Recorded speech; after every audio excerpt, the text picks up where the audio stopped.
ഒരു നാടിനെ തന്നെ മുൾമുന്നിൽ നിർത്തിയ നാടകീയമായ രംഗങ്ങൾക്ക് അവസാനമായി. രാജാക്കാട് സമീപം മുക്കുടി ഡാമിലാണ് ഇന്നലെ രാത്രി 7:30 പോലീസിനെയും നാട്ടുകാരെയുമാകെ വട്ടം കറക്കിയത്. പോലീസ് പറയുന്നത് ഇങ്ങനെ: രാജാക്കാട് പഴിവിടുത്തി സ്വദേശിയായ ലിജോ മീൻ പിടിക്കാൻ പോകാമെന്ന് പറഞ്ഞ തന്റെ 11ഉം 12ഉം പ്രായമായ 2 ആൺമക്കളുമായി രാത്രി 7 മുക്കുടി ഡാമിന്റെ ഭാഗത്തെത്തി.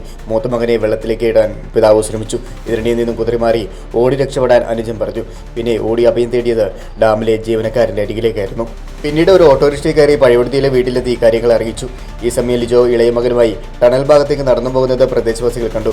രാജാക്കാട് ഉടുമ്പൻചോല പോലീസ്, നാട്ടുകാർ ഉൾപ്പെടെയുള്ളവർ ഡാം പരിസരങ്ങളിൽ തിരച്ചു നടത്തി. പുലർച്ചെ 1 മണിവരെ അന്വേഷിച്ചിട്ടും ഒരു തുമ്പം കിട്ടാതെ എല്ലാവരും മടങ്ങി.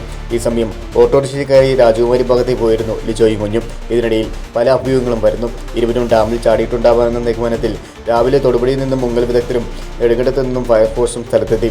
ഇതിനിടെ കല്ലാറുകുട്ടി ഡാം ഭാഗത്തേക്ക് ബസ്സിൽ നിന്നും ഇറങ്ങിയതായി വിവരം ലഭിച്ചു. ഉടനെ 2 പോലീസ് സംഘവും ഇങ്ങോട്ട് തിരിച്ചു. കല്ലാറുകുട്ടിയിൽ നിന്നും മറ്റൊരു ബസ്സിൽ കയറി ലിജോ അടിമാലിയിലേക്ക് പുറപ്പെട്ടു. അടിമാലി പഞ്ചായത്ത് ഭാഗത്തു നിന്നും രാജാക്കാട് ഉടുമ്പൻചോല പോലീസ് ഇവരെ പിടികൂടി. കൊലപാതക ശ്രമത്തിന് കേസെടുത്തതായി പോലീസ് പറഞ്ഞു. മദ്യപാനവും കുടുംബ പ്രശ്നവും ഇത്തരം പ്രവർത്തനങ്ങളിലേക്ക് നയിച്ചു. ഇതിനു മുമ്പും ആത്മഹത്യ ചെയ്യാൻ ശ്രമിച്ചിട്ടുണ്ട്. ഭാര്യയുമായി പിണങ്ങി കഴിയുന്ന ലിജോ കഴിഞ്ഞയിടയ്ക്കാണ് പഴിവിടുത്തിയിലേക്ക് എത്തിയത്.